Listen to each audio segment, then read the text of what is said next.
Bom, então, eu me chamo Ana Paula Risson, sou professora na Viver Mais, Psicologia, nos cursos de formação, pós-graduação e cursos, minicursos, né, no campo da sistêmica.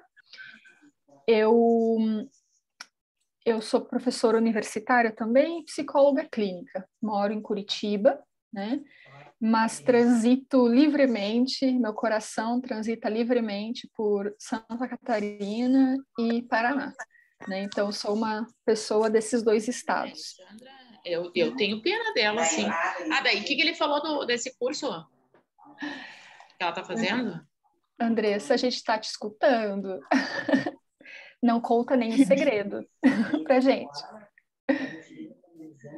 Não sei se era a Andressa ou outra pessoa. Muito bem.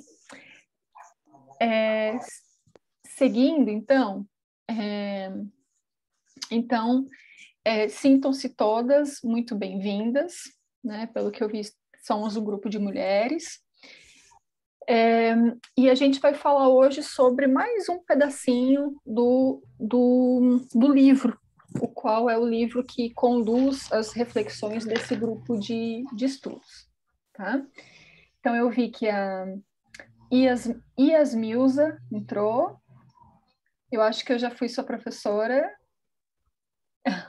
se não me falha a memória. Oi, professora. Tudo bem? Bom dia. Bom dia. Estou na pós de sistêmica.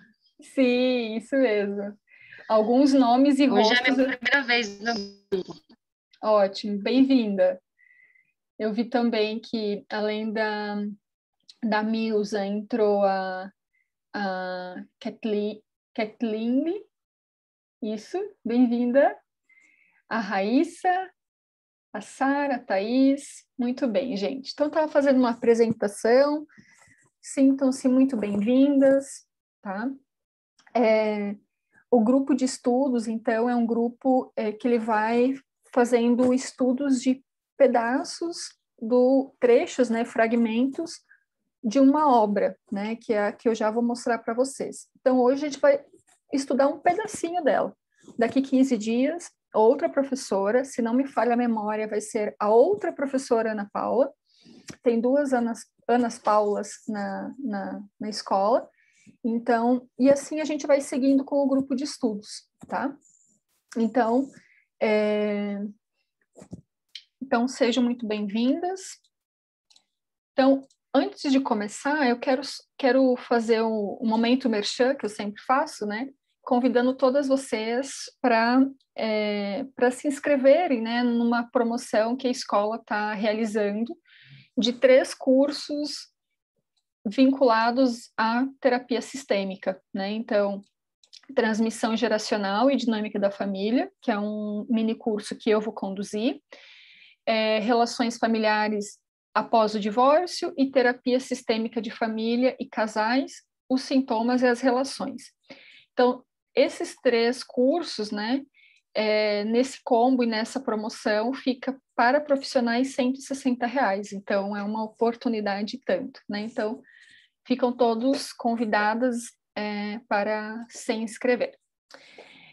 Muito bem. Então, começando o nosso encontro, a obra que eu falei, né, que iremos estudar hoje, é esse livro, que é um livro clássico dentro da terapia sistêmica, né? Terapia Familiar, Conceitos e Métodos, do Michael Nichols e do Richard Schwartz.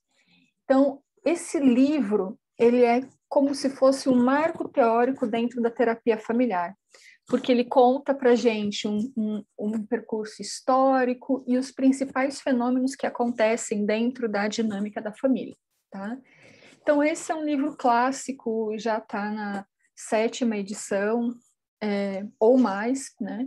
Então, a gente vai analisar um pedacinho dele hoje. E eu gostaria de saber se alguém conseguiu ler esse trecho, né? Ou leu em outros momentos esse trecho, para que eu possa saber, assim, por que caminhos eu sigo. Alguém conseguiu ler? Sim, não? Não tem problema quem não leu, tá? Só para eu mesma saber. Não, sem problema, gente.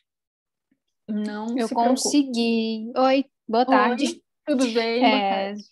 Eu consegui ler, só que eu tipo, avancei muito no livro. Fiquei bem com vontade de ler, sabe? Aí eu acabei que eu nem sei onde eu tô agora, eu vou me localizar aqui no livro, mas eu já li, sim. Ótimo, perfeito. Muito bem. Então, vocês vejam, né? São 6 páginas somente. E aí, como que eu organizei? Eu vou trazer 4 tópicos para a gente pensar juntas, tá? E aí, como é um grupo de estudos, eu peço para que vocês participem, coloquem suas impressões, perguntem. Por favor, façam suas considerações para ficar mais dinâmico o nosso encontro. E eu vou encerrar o encontro. Oi, Leti, tudo bem? Tudo certo? Eu vou encerrar o encontro com um caso, que inclusive de um atendimento que eu fiz na semana passada. E aí, alguns atendimentos eu transcrevo e a gente vai fazer uma reflexão a partir desse caso, tá? Então, pensando alguns conceitos que vão surgir aí ao longo desse encontro, tá? Bom, então, para a gente começar, né? Então, no campo da terapia familiar, a gente foi mudando o olhar sobre os fenômenos, né? Então, o pensamento sistêmico, que é aquele que embasa epistemologicamente a terapia familiar sistêmica, ela muda a perspectiva do olhar de compreensão. Então, o nosso foco de interesse deixa de ser o indivíduo, o, abre aspas, problema, o sintoma no indivíduo, tá? O sinal no indivíduo, e passa a ser a composição dessa trama relacional, ou seja, a composição da trama da família, como se compõem os laços, como se compõem os vínculos. Então, é como se a gente trocasse de óculos, é como se até a terapia familiar a gente tivesse um óculos que nos conduzisse, nos permitisse olhar para o indivíduo, e depois, com a terapia familiar, a gente troca essa lente, a gente muda esse óculos e passa a olhar essa trama relacional da família, tá?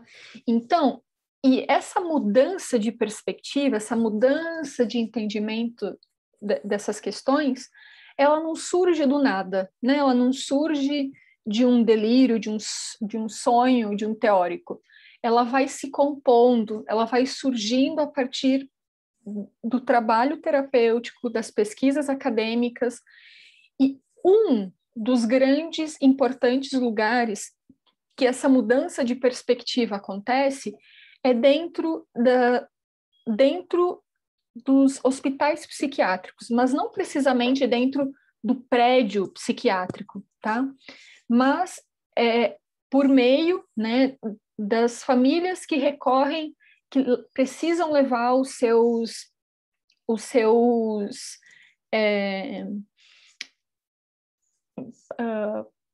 familiares como pacientes, né? Então, os terapeutas, na sua grande maioria psicanalistas, começam a prestar atenção em algo que a psicanálise não tinha se dedicado até então, que é a trama relacional familiar, ou a trama ou dinâmica familiar. E eles começam a perceber o que é que se passa naquela família, como que o sintoma se manifesta, tá? Então, por exemplo, outro ponto que não está aqui no slide, mas eu quero registrar, tá? É a teoria, a teoria da comunicação. Surge, por exemplo, a teoria da comunicação, ela surge a partir... Opa, calma aí, não tô... Opa, gente, a prof está estabanada aqui.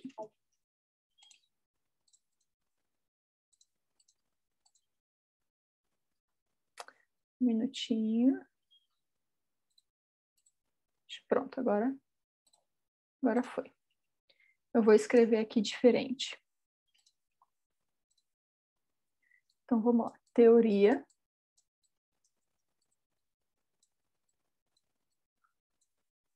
da comunicação.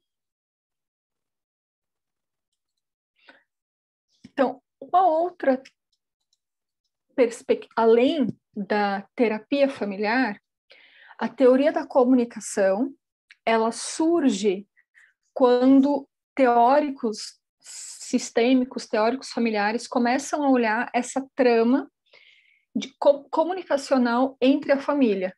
Então, a teoria da comunicação, ela vai surgir na análise, na observação de famílias com pacientes esquizofrênicos. E aí começam a olhar como que é a interação desses familiares com a pessoa com esquizofrenia e começam a compor a teoria da comunicação, que é uma das teorias que sustentam o pensamento sistêmico, tá? Então, esse lugar do hospital psiquiátrico não se refere à estrutura predial, mas sim a quem chegava até o hospital psiquiátrico. Então, chegavam pessoas com severidades do campo do sofrimento mental e que precisavam de cuidados, precisavam de acompanhamentos. E aí, os terapeutas, médicos, psicólogos, enfermeiros começaram a observar que olhar só para o paciente não estava trazendo as respostas necessárias para a melhora terapêutica. E aí eles começaram a observar outras coisas que estavam permeando aquela sintomatologia, tá? E aí, o Nichols e o Schwartz, eles registram, então, que eles também começavam a observar que quando um paciente melhorava, alguém da família piorava, tá? Ou então, é como se alguém precisasse assumir aquela sintomatologia que havia sido cuidada, que havia sido, abre aspas, tratada, tá? O que significa isso hoje, tá?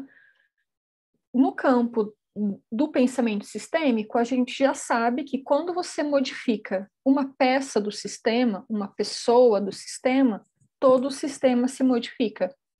Então, esses primeiros achados aqui começam a se desenvolver, começam a dar origem, né, para o que a gente entende hoje para essa dinâmica a dinâmica dentro do sistema.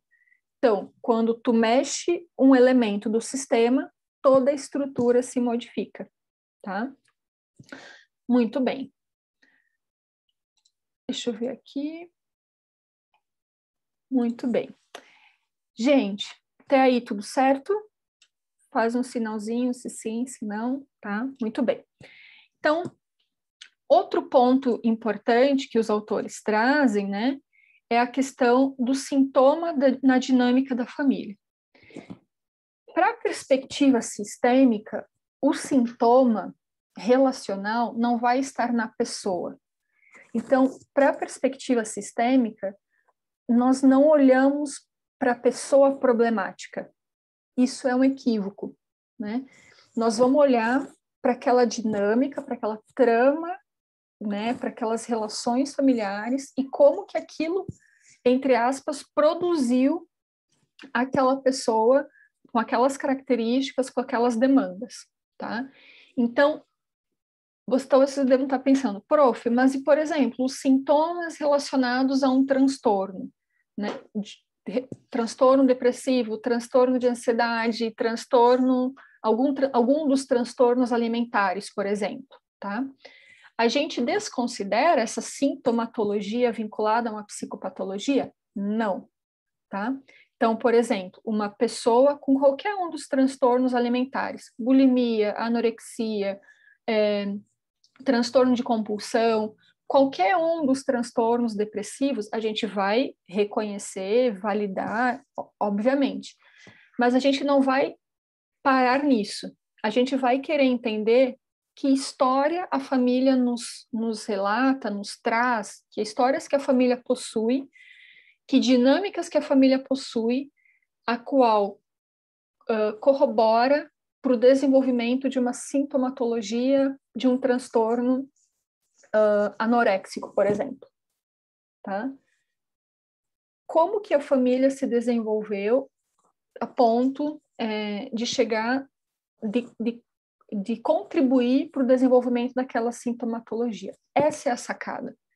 Nós não vamos mais olhar para a pessoa, nesse caso da anorexia, para a pessoa com anorexia, tá? Ela não vai receber a lente individual, a gente vai olhar para aquilo que está tramado em torno dela, certo? Então, e aqui também a gente pode pensar numa outra expressão que é o bode expiatório, né? O que o bode expiatório, né? O que o elefante cor-de-rosa da família, né? A pessoa que recebe todas as atenções, o que ela está contando da família, tá? Então, esse tópico do livro, né? A mudança de perspectiva tem a ver com isso. Tá? Eu tiro a minha lente do indivíduo e eu direciono ela para aquela composição familiar. Tá? Então, quando o livro traz essa mudança de perspectiva, é esse ponto que está querendo trazer. Muito bem, gostaria Professora, Isso, por favor. quando fala que o bode expiatório é o mesmo olhar que muitas pessoas falam da questão de fulano é a ovelha negra da família, é a sempre que traz problema, é a sempre que dá mais trabalho, é a que todo mundo tá bem, quando pensa que não, a gente pensa que fulano tá bem, fulano traz um problema. Uhum. É o famoso ovelha negro da família também? Pode ser classificado assim? Pode ser, metaforicamente pode ser entendido como, né? Então, será que é essa pessoa mesmo que, entre aspas, né, traz sempre o problema para dentro de casa? Será que é ela, né? E se for ela, por que é ela que assumiu esse papel dentro da dinâmica da família, né? Então, o mesmo vale, a mesma reflexão vale para o bode expiatório do aluno na escola, né? Então, quem tem alguma experiência com escola sabe, né, que, abre aspas, toda escola tem aquele aluno. A turma do 5º período B tem aquele aluno.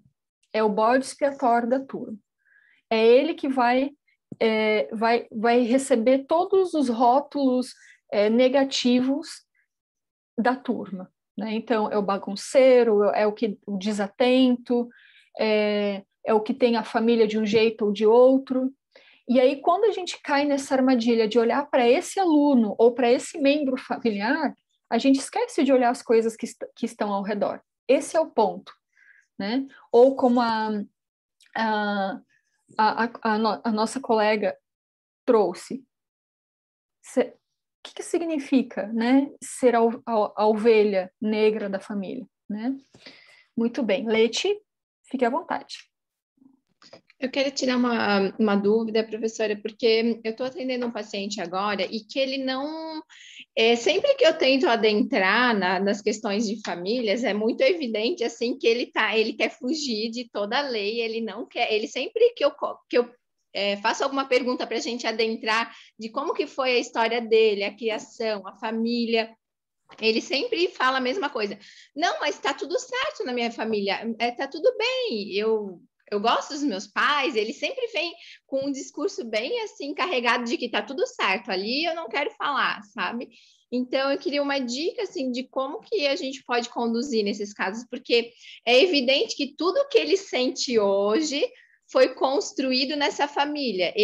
Os pais trabalhavam demais e ele ficava muito sozinho. Eu pedi para ele descrever uma imagem dele. Então, quando criança, já que ele não queria adentrar, e aí ele deu a imagem de ele sentadinho no canto da casa.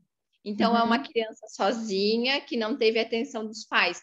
E hoje ele busca essa atenção preencher de todas as outras formas com as outras pessoas, né?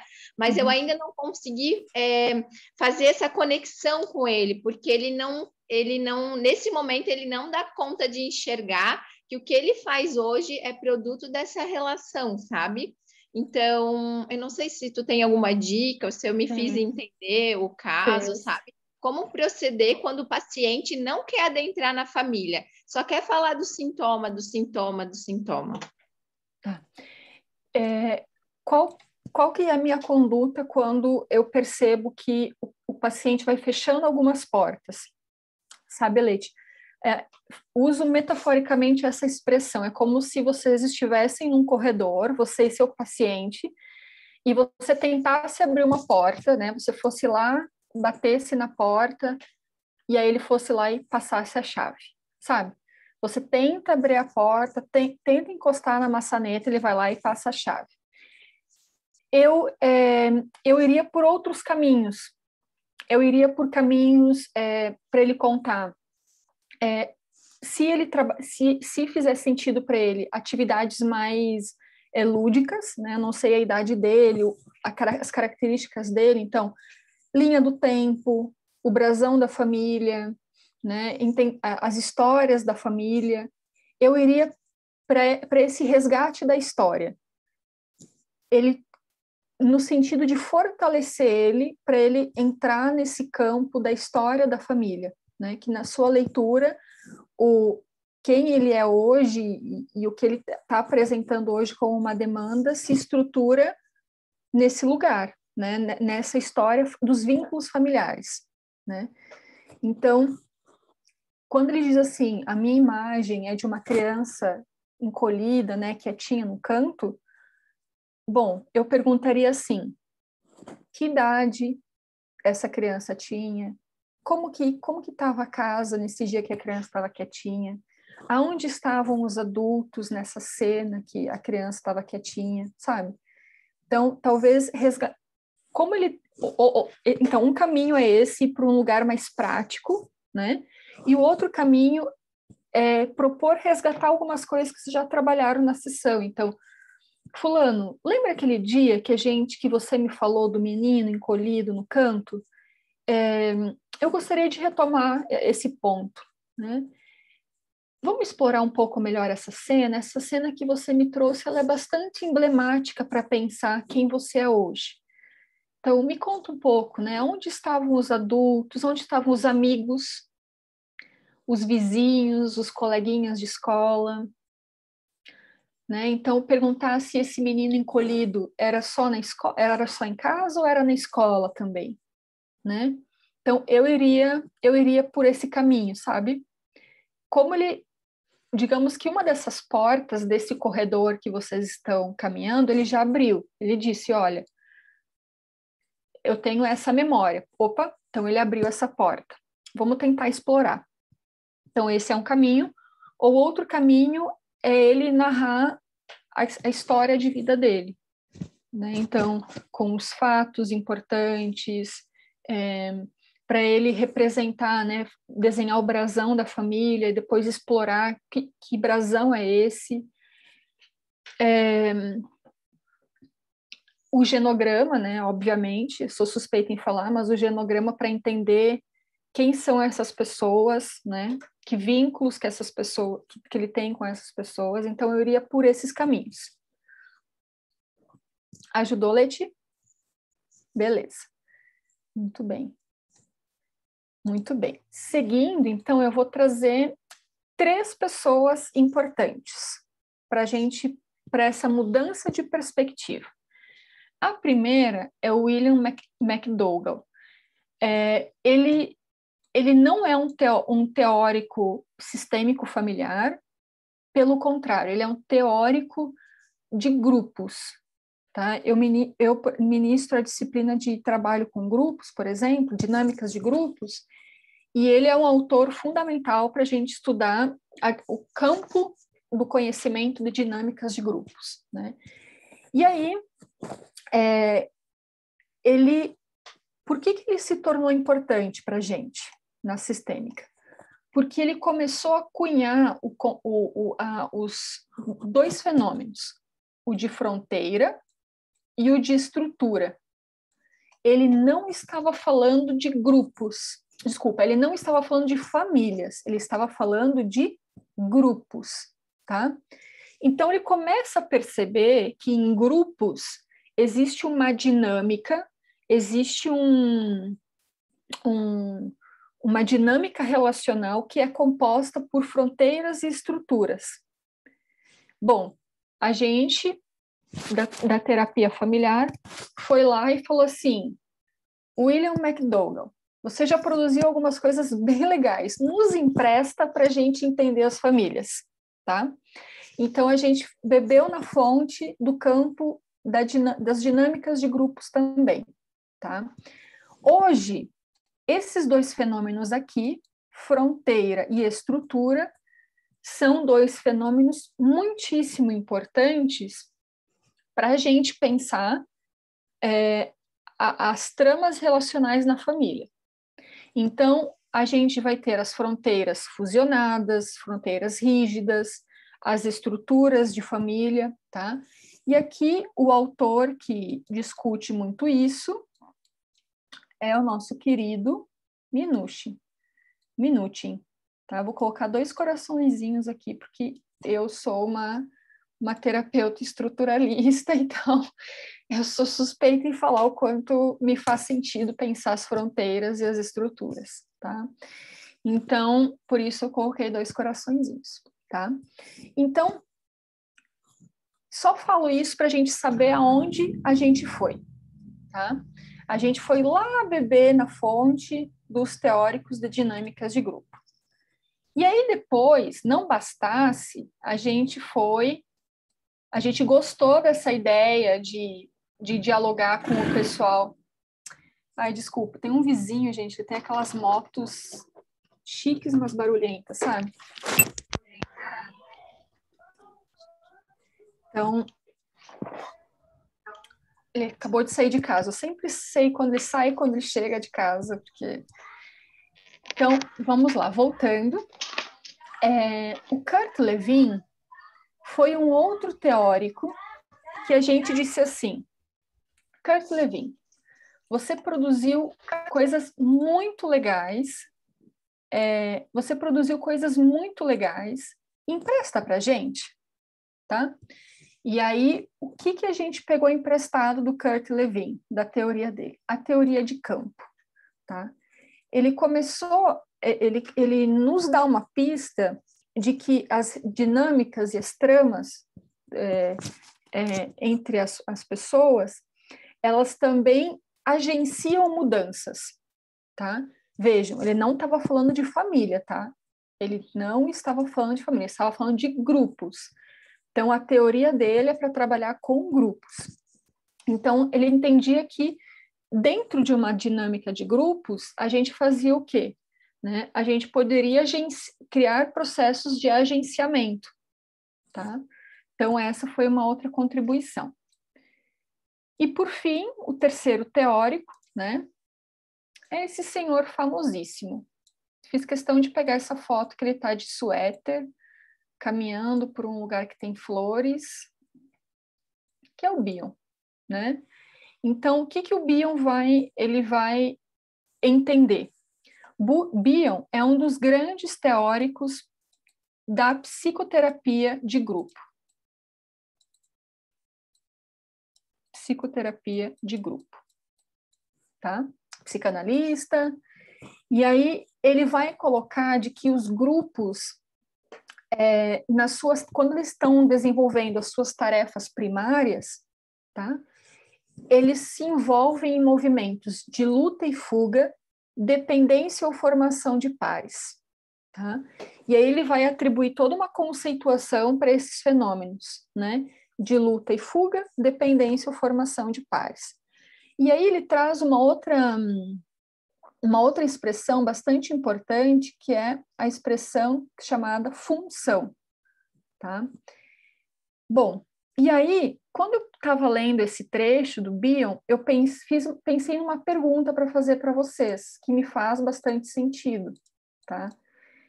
A minha pergunta, eu quero abrir o microfone, porque eu não quero ficar o microfone somente comigo, tá? Eu gostaria de escutá-las. Gente, afinal, qual é a função da família na vida das pessoas? Me respondam vocês.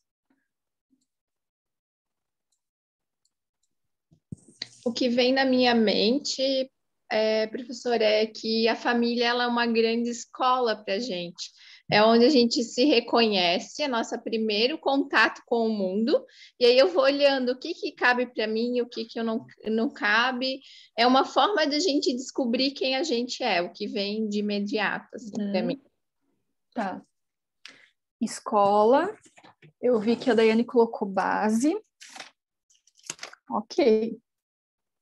Deixa eu pegar um papelzinho aqui. Quem mais, gente?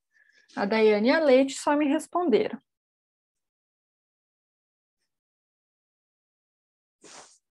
Que mais?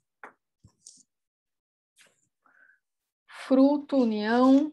Uhum.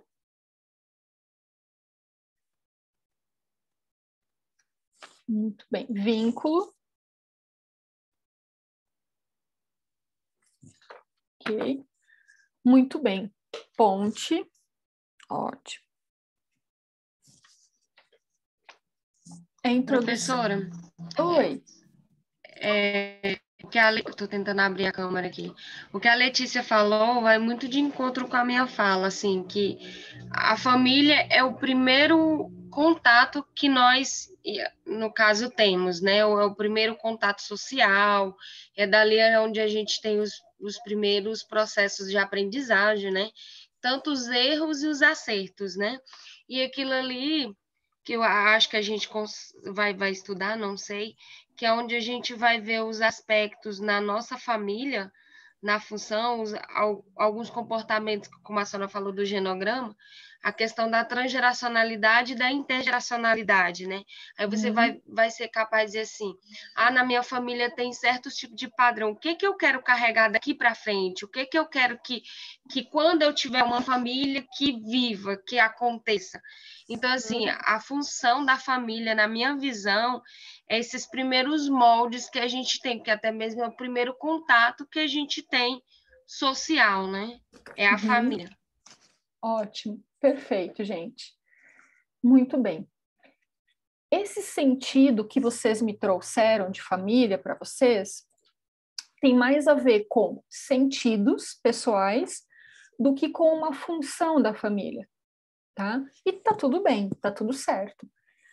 A função da família é a função de proteção e de socialização, tá? Então, por que proteção?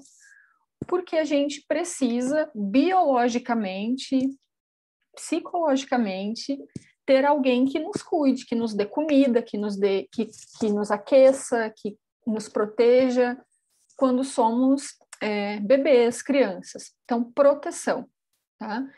Não existe sobrevivência sem a proteção, né? Então, estamos aqui hoje, sobrevivemos no nosso processo de desenvolvimento individual, porque tivemos pessoas que nos protegeram, que nos deram comida, que nos protegeram, que nos abrigaram, proteção. E outra função é a função de socialização. Como vocês já colocaram isso, então colocaram assim, na introdução à sociedade, introdução às relações sociais. É isso mesmo. A família, ela é a nossa, são os nossos primeiros contatos com o outro. O outro se apresenta para a gente pela família, tá? Então, e aqui eu faço uma ressalva importante, por exemplo, crianças que são deixadas para a doação, né? Então, em hospitais que recebem crianças que são deixadas para doação no momento que nascem, existe uma equipe, existe hoje várias metodologias, mas existe um cuidado que a gente chama de maternagem, que é quando enfermeiras, técnicas fazem esse primeiro suporte à criança, afetivo, protetivo, tá? Então, eu sempre trago esse exemplo porque, além de achar algo muito belo da vida, sabe, de alguém assumir esse lugar de maternar o cuidado de alguém, é algo que é algo profissional, né? É algo que é desenvolvido por alguém, é uma função profissional desempenhada. Então, a família tem essa dupla função, proteção e socialização, tá? O sentido que a gente atribui à família, então, o que vocês foram trazendo, né? Isso tem a ver com o sentido, tem a ver com a experiência de cada um, com a sua história, com a sua família, né? Então, esse sentido e esse significado tem a ver com isso, tá? Muito bem.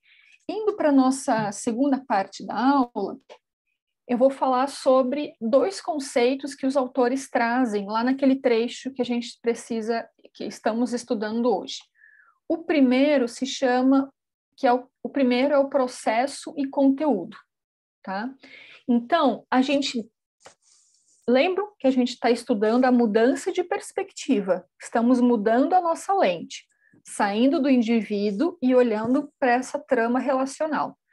Então, agora a gente passa a prestar atenção a como que a família produz a sua relação, as suas dinâmicas. E aí a gente tem o fenômeno do processo, que é como as mensagens, como o conteúdo vai transitando nessa trama relacional. E o conteúdo, que é aquilo propriamente dito, é aquilo que se fala, é aquilo que dirige a uma outra pessoa, tá? Então, processo é como vai se compondo, tá? Como vai se construindo, como que, inclusive, as pessoas vão aprendendo a se comunicar. Lembram que, vou fazer um desenho aqui, tá? Fica difícil fazer desenho no mouse, mas, então, lembram que o pensamento sistêmico, ele surge da integração de 3 grandes teorias, tá? Então, que é a teoria da comunicação, a teoria cibernética e a teoria geral dos sistemas, tá? É aqui que se sustenta o pensamento sistêmico, certo?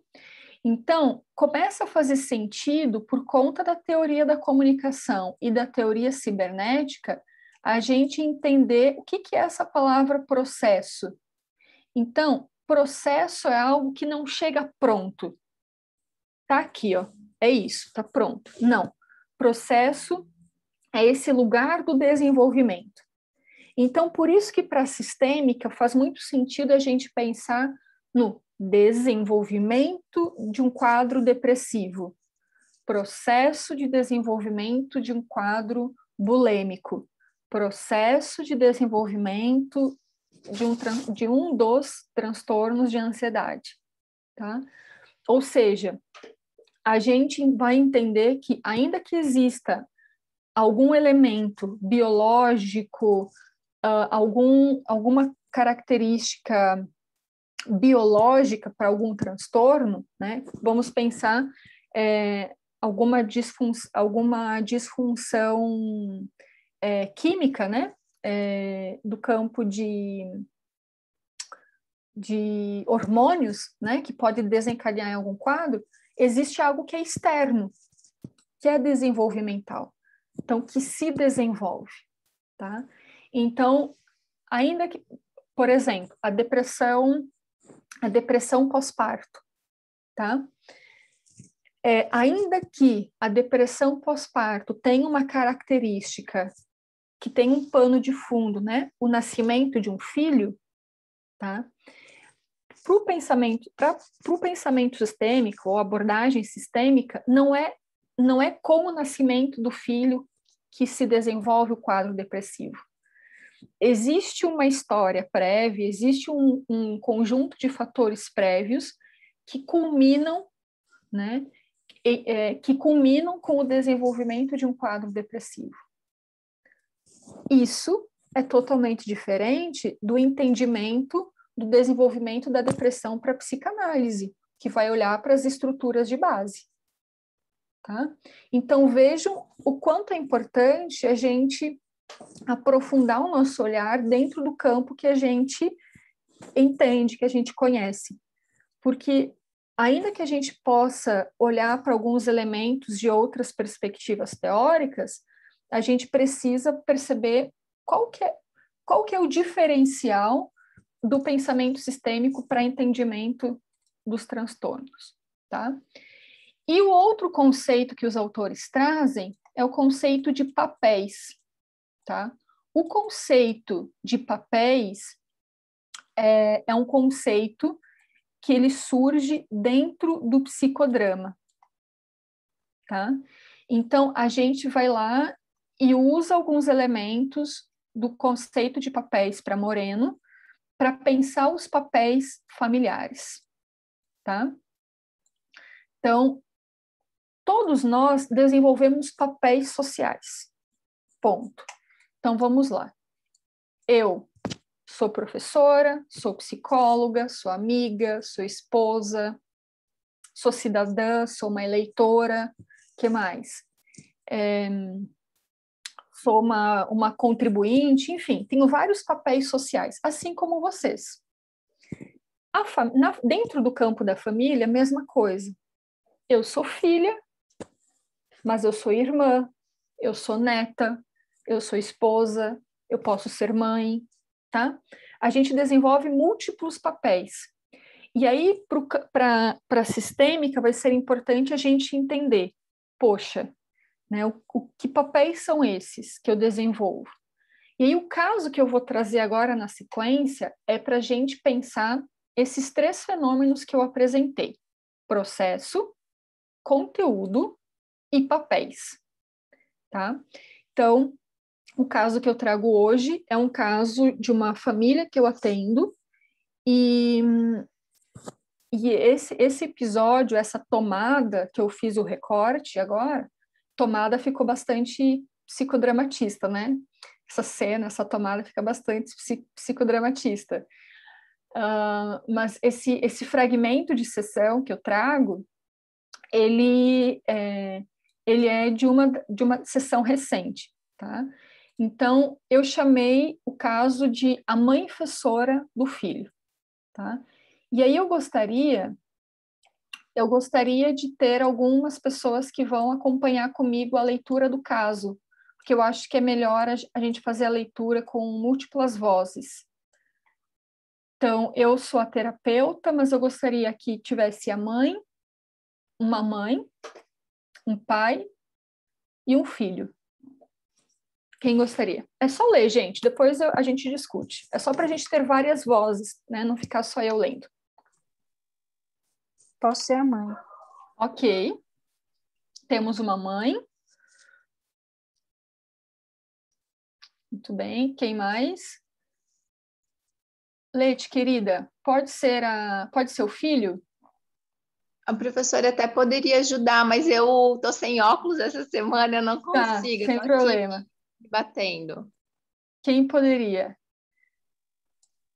Eu posso, professora. Ótimo, obrigada. Então, deixa eu ver. Então, só para a gente fazer uma legenda aqui, né? Mãe, eu vou colocar em rosa aqui, tá? Mãe, Uhum. mãe, mãe, mãe e mãe. Aqui, mais uma mãe aqui, aqui e aqui. A mãe é a que mais vai falar, tá? Eu vou me colocar em verde. Verde, verde. Tem mais um ali. Ah, tem mais. Deixa eu ver. Acabar aqui. Mais uma aqui. Isso, né? Isso. Vamos lá, mais uma cor aqui. Azul, o filho, que vai ser uma filha, né? Isso. O filho aqui. O filho fala bem pouquinho, que é bem interessante nessa família. O filho e o pai. O pai também. A última cor, vou colocar um amarelo para o pai. O pai está aqui. E papai, cadê você aqui? Foi, né? Beleza. Então, temos todos. Deixa eu só fazer a nossa legenda aqui, só para que todos saibam também. Então, vamos lá. A terapeuta familiar sou eu. Quem vai ser a mãe? Thaís. Uhum. Quem vai ser a filha? Que vai ser uma filha. Ana, A outra, Ana. Ana Paula. E o pai, quem vai ser? Não temos um pai? Eu posso ser. Ótimo. A Kathleen. Pode colocar só Cat. Tá. Ótimo, obrigada, querida, pela compreensão. Muito bem. Então, esse caso, antes da gente começar, é uma família que eu atendo, é uma família composta de 5 pessoas, moram na mesma casa, 5 pessoas, pai e mãe, filho de 14 anos, filha de 12 anos e a vovó. A vovó tem na casa de 80 anos e ela foi morar com a família após o início da pandemia, tá? Então, essa é a configuração. A família teve várias mudanças. A demanda que a família trouxe foi em relação aos filhos, tá? Então, trouxe a demanda, e especialmente em relação ao filho, tá? E aí, nas últimas sessões, eu comecei a perceber ficou mais evidente esse tensionamento e a forma como é produzida a dinâmica de mãe e filho, tá? Então, foram algumas sessões que eu fui percebendo que existia algo que deveria ser observado entre mãe e filho, tá? Então, nesse caso, foi uma cena bastante, um momento bastante interessante. A família é de classe média, ambos, pai e mãe, têm uma excelente profissão, tá? E aí vamos ver o que aconteceu. Então, o pessoal pode deixar os seus microfones ligados, que vai interagir comigo, tá? Então, vamos lá. Começa pela mãe, quando quiser, Thaís. Beleza. Ele nunca me escuta. O pai fala, ele escuta e faz. Como tu te sentes quando não é escutada? Me sinto uma mãe péssima, uma professora péssima, é horrível. O pai fala grosso e ele faz. Quando foi que você se tornou professora do seu filho? Eu sou mãe, não professora. É que você disse que é uma péssima professora. Não, eu disse que me sinto uma péssima mãe. Eu também ouvi que você falando péssima professora.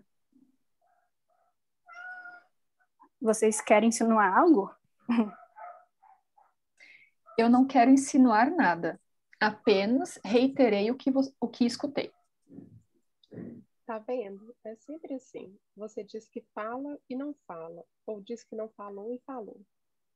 Ok, se vocês dizem que eu falei, eu falei. Não estamos em um júri para julgar o que alguém falou. No júri interno de cada um, é preciso assumir o que falamos, o que sentimos e o que fazemos. Toda mãe quer que seu filho seja bom. Seu aluno seja bom. Isso. Pode repetir? Toda mãe quer que seu aluno seja bom. Você quer que seu filho seja bom filho ou bom aluno? Você confundiu de novo. Confundiu o quê? Você disse que quer que seu filho seja um bom aluno. Eita, hoje tá difícil. Quero repetir a pergunta que fiz há pouco. Quando foi que você se tornou professora do seu filho? Talvez eu não saiba dosar as coisas, as cobranças, os pedidos, a educação. Ótimo. Muito bem. Então, vocês perceberam? O caso E aí eu vou tirar a tela e eu só peço para que, se vocês quiserem, enfim, fazer a foto do caso, vocês, peço só para vocês não divulgarem, tá? A foto do caso. Se quiserem divulgar as nossas fotos depois do grupo, eu também vou querer fazer uma. Podem divulgar, fiquem à vontade, mas a foto do caso eu peço para não divulgar, tá? Eu vou interromper para a gente abrir para o bate-papo final, tá? Muito bem. Agora eu gostaria de saber como é que vocês observaram, né? E o que vocês observaram dessa família? O que chamou a atenção de vocês? Me chamou a atenção que até eu confundi na hora que estava falando. Mas sim. assim, li bem rápido, mas eu acho que é isso que me chamou a atenção, de exatamente ela disso ser a questão, né? Dela não ver que ela tá repetindo. Isso. Falando uma coisa, mas enfim, é bem... Foi isso que me chamou mais a atenção. Ótimo. O que mais?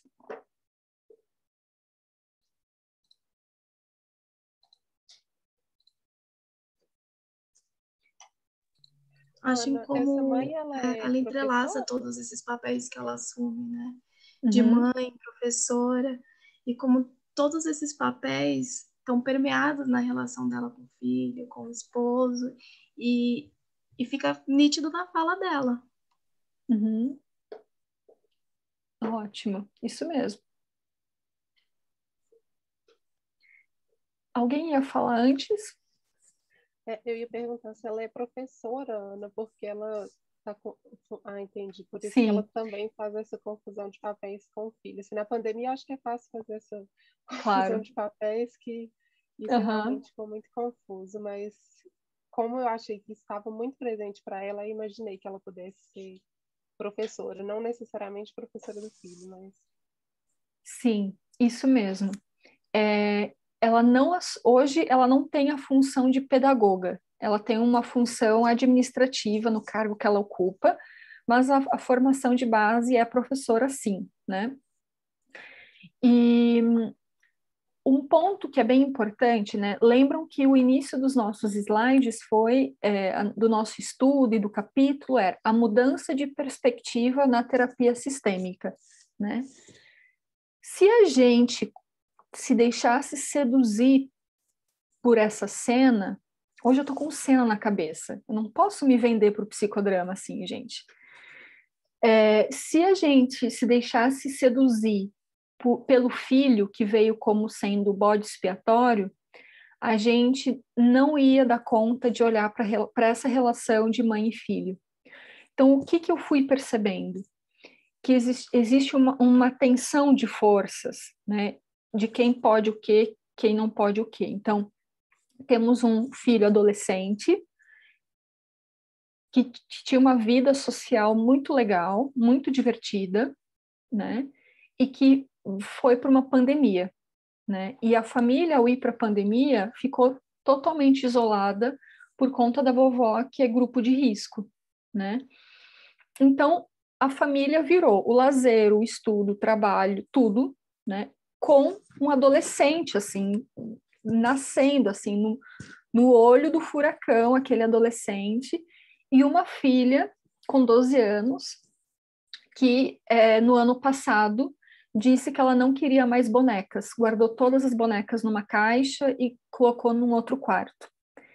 Ou seja, na verdade, temos 2 filhos adolescentes, né? E até foi um ponto que eu trabalhei com os pais, né? Não temos um filho adolescente, temos 2. Então, primeiro, em relação à perspectiva. Então, não é o menino, são as relações. Como o cliente não é o menino, é a família, preciso olhar para a família. Então, teve um outro episódio também bem emblemático, que era deles fazer o relato de uma atividade que eles tiveram para fazer, e aí cada um precisava perguntar para o membro familiar assim: fulano, como foi para você fazer a atividade que eu propus? E quando o filho foi fazer para a mãe, ele falou assim, fala mãe, como é que foi? Eu falei, fulano, pede, lembra que a gente está trabalhando a forma correta de fazer perguntas? Então, pede corretamente. Mamãe, fulana, chama pelo nome, como que foi para você? E aí a mãe ela se firmou na minha consigna e ficava cobrando o filho na sessão. E aí ficou bem explícito esse jogo de forças. Não, eu quero que você faça assim, eu quero que você faça assim.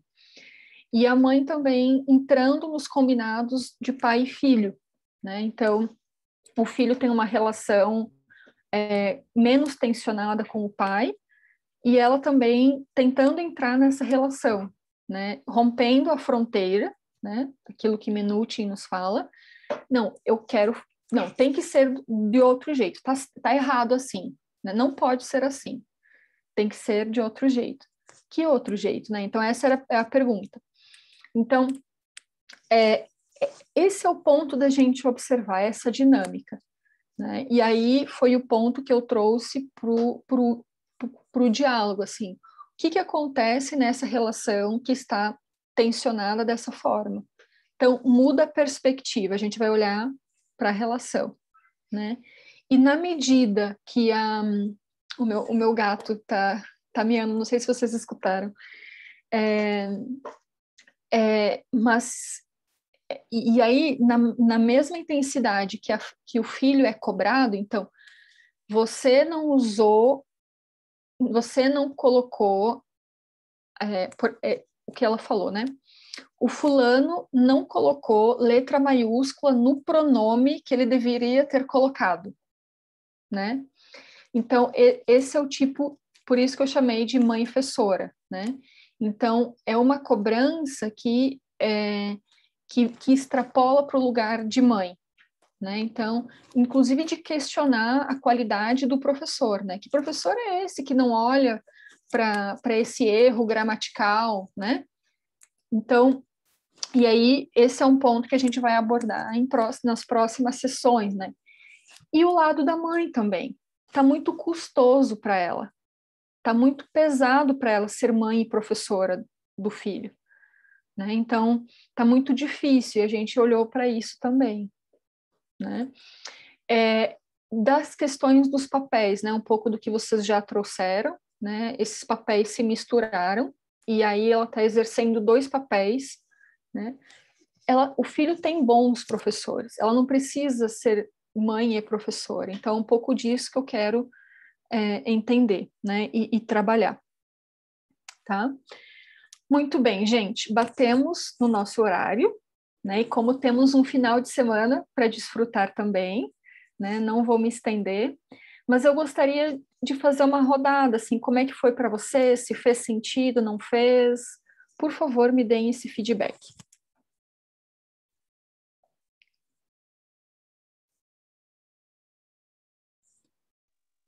Para mim fez muito sentido, assim. Eu sou estudante ainda de psicologia, e aí o meu interesse mesmo é começar do início, sabe? E aí eu acho que esse momento aqui é muito importante para mim, nesse sentido de estar me introduzindo mais nessa questão, nessa perspectiva sistêmica que eu realmente acho muito interessante.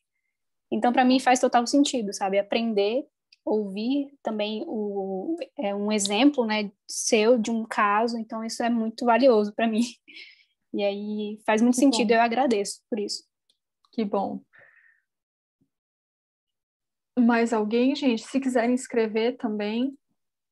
Para mim faz muito sentido.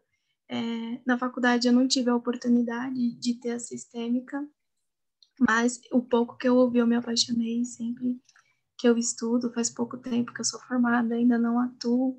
Então, tudo faz muito sentido para mim na sistêmica, sabe? Quando às vezes eu via algum outro conteúdo, parecia que faltava. E na sistêmica se encaixa.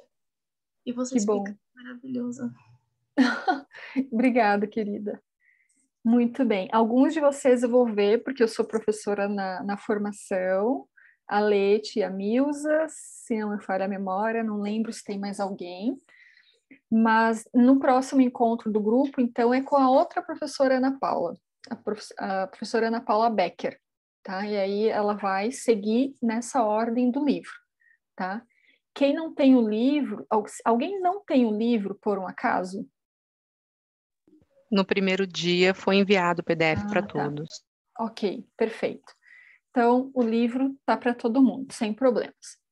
Gente, eu preciso fazer uma foto para dizer que a gente esteve aqui nessa tarde. Aqui em Curitiba está um sol muito bonito e um clima muito agradável. Se mais alguém puder ligar a câmera para a gente fazer a nossa foto. Que bom, Leite, que bom. Calma aí, deixa eu abrir mais um pouco aqui. Muito bem. Então, todo mundo dizendo sanduíche. Brincadeira. Um minutinho. Aqui. 1, 2, 3 e... Fechou. Leite, eu vi que alguém mais escreveu aqui, que também é estudante. Que bom, gente. Que bom.